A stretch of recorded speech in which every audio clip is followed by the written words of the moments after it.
Penguasaan ilmu pengetahuan dan teknologi adalah pilar utama kemajuan suatu daerah. Namun, berdasarkan temuan saya, selama bertahun-tahun melakukan riset sejak 2019, banyak gagasan teknologi tepat guna yang berpotensi besar seringkali hanya berhenti di atas kertas sebagai dokumen akademis. Padahal, masyarakat Kabupaten Jombang masih menghadapi persoalan real, seperti manajemen pintu air untuk mengantisipasi banjir, hingga kebutuhan pemurnian air limbah. Di waktu yang sama, gelombang transformasi digital dan teknologi kecerdasan buatan datang dengan sangat cepat, membawa risiko ketertinggalan bagi tenaga pendidik dan pemuda desa jika tidak ada pendampingan. Tepat sekali, tayangan barusan adalah video AI yang berhasil saya buat. Hal ini menjadi bukti bahwa teknologi kini ada dalam genggaman.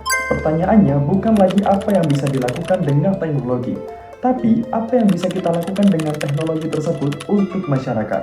Sekarang saatnya saya ajak untuk kembali ke realitas, ke aksi nyata kepeloporan yang telah saya rintis. Inilah cerita saya. Hai, saya Farhan Sahir Muhammad Al-Hayy, lulusan Sarjana Teknik Universitas Brawijaya. Sejak tahun 2019, saya secara konsisten menggeluti bidang karya tulis ilmiah dan riset aplikatif. Karya-karya tersebut telah melalui uji validasi akademis yang ketat dan memenangkan berbagai penghargaan di ajang kompetensi riset, tingkat nasional hingga internasional di Malaysia. Sebagai bentuk tanggung jawab atas hasil riset tersebut, saya turun ke masyarakat melalui wadah kepeloporan Sintesa, Sinergi Teknologi Berdaya. Pergerakan Sintesa berdiri di atas 3 pilar utama. Pilar pertama adalah teknologi tepat guna, di mana saya menghadirkan solusi perangkat keras fisik untuk mengatasi masalah lingkungan melalui rekayasa teknik dan daur ulang.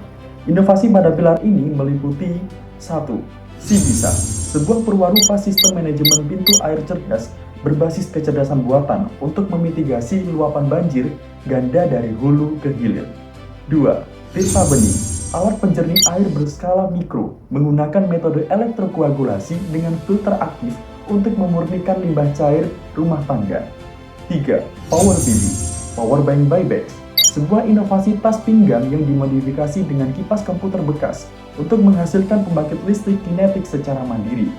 4. PLTA, pembangkit listrik tenaga air hujan, bertenaga mikrohidro yang memanfaatkan dinamo mesin jahit bekas sebagai generator alternatif.